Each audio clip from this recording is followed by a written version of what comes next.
bourse, un scénario de bulle localisée se dessine et fait même plus que se dessiner. Bonjour Jacques Ninet. Bonjour. Jacques Ninet, vous êtes professeur associé à l'IE de Poitiers, donc l'université de Poitiers. Vous êtes co-auteur avec David Bourguel de ce papier dans Conversation France. Donc ces fameuses bulles localisées, papier qui date déjà un petit peu, oui. À tel point qu'on se demande si on n'est pas déjà dans une méga bulle qui est plus du tout localisée. En fait, on a des endroits où ça explose complètement, oui. Voilà, mais il y a une sorte En fait, il y a une rotation sectorielle qui fait que la bulle s'est un peu arrêtée sur les valeurs dites technologiques, ou sur Tesla par exemple, et elle s'est reportée sur le grand marché des value, donc des entreprises traditionnelles. Donc sur les grands indices, elle se poursuit indiscutablement, voire elle se généralise. Bon, alors votre sujet, Jacques, c'est les taux négatifs, la surliquidité et la survalorisation. Voilà, alors en fait ce sont les trois éléments principaux qu'on peut identifier pour diagnostiquer l'existence d'une bulle. On pourrait en rajouter un quatrième qui sont des signaux d'anomalie à un endroit ou à un autre qui sont un peu des signaux précurseurs. Alors la survalorisation, évidemment, c'est l'élément principal. Et qu'est-ce que c'est? C'est bien sûr la déconnexion de la valeur des entreprises cotées en bourse et des indices globaux des données fondamentales. Alors les données fondamentales, c'est quoi? C'est le PIB lorsqu'on s'adresse aux indices globaux, donc la macroéconomie, et ce sont les résultats financiers des entreprises, lorsqu'on regarde entreprise par entreprise. Alors on dit les actions ont des horizons infinis, donc on peut se projeter et imaginer toutes sortes de scénarios très favorables, mais néanmoins la valeur d'une action, ce n'est jamais que ce qu'elle gagnera dans l'avenir, ramené aujourd'hui, donc ça va introduire une idée de taux de croissance et une idée de taux d'actualisation. Et lorsque le cours des actions se met à grimper de manière beaucoup plus rapide que la croissance, ou même en absence de croissance, comme dans l'année 2020, où la pandémie a fait reculer l'activité, mais la bourse a monté, cette distorsion pose problème. Et on se demande, est-ce que c'est normal de payer ça? Alors par exemple, si on prend les GAFA, on observe qu'elles représentent 20% de la bourse américaine, en capitalisation, elles ont un PER de 45 en moyenne pondéré. Donc ça veut dire que lorsqu'on achète ces entreprises, on achète 45 ans de bénéfices ou on achète 10 ans de bénéfices avec une croissance énorme. Et si on fait un peu de calcul pour imaginer ce qui se passe, on dit à un moment donné, ce n'est pas possible. Les projections de progression de résultats ne sont pas plausibles.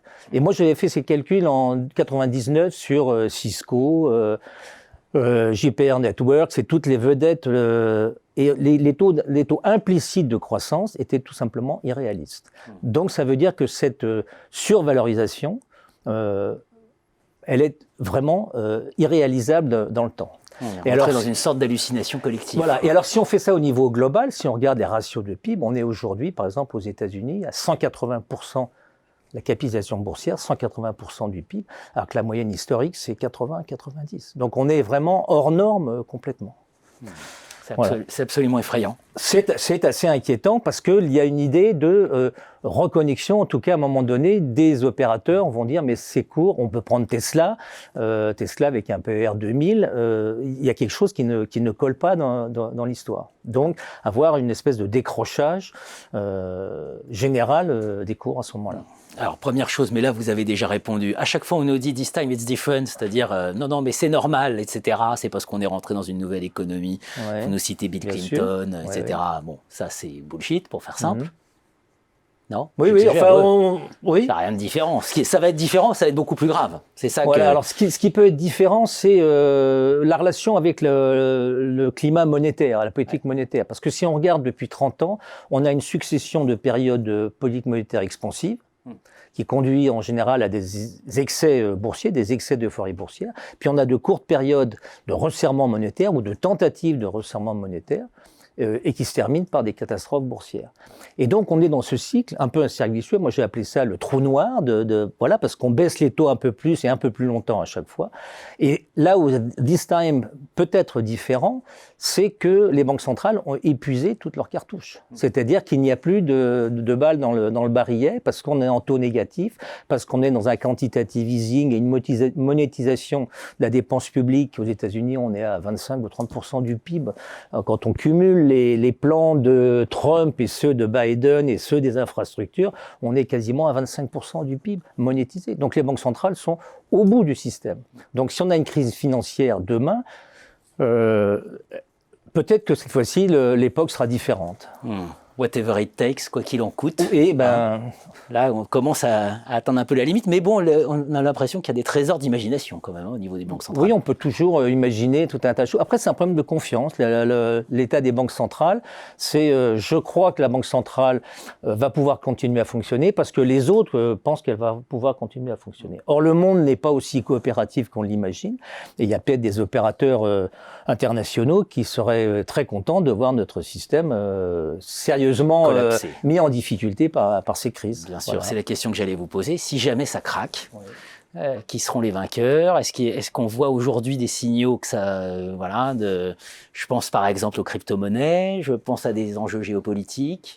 Oui, alors on voit bien que les Chinois sont en train de préparer l'arrivée d'un yuan électronique, et que les Japonais sont par ailleurs en train d'imaginer un FMI qui fonctionnerait différemment, dans lequel l'hégémonie du dollar aurait cessé. Ce qui poserait à ce moment-là le problème du refinancement du Trésor américain. Enfin, il y a tout un tas un espèce de château de cartes là qui pourrait être sérieusement mis en difficulté.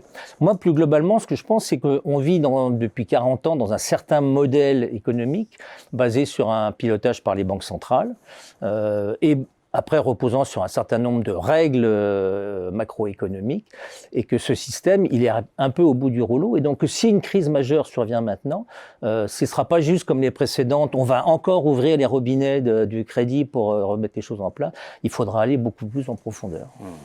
J'ai une toute dernière question, parce qu'on s'émeut toujours du nombre de milliardaires. Voilà, soit on s'émeut, soit on admire, mais c'est pas tout à fait sans lien avec nos sujets.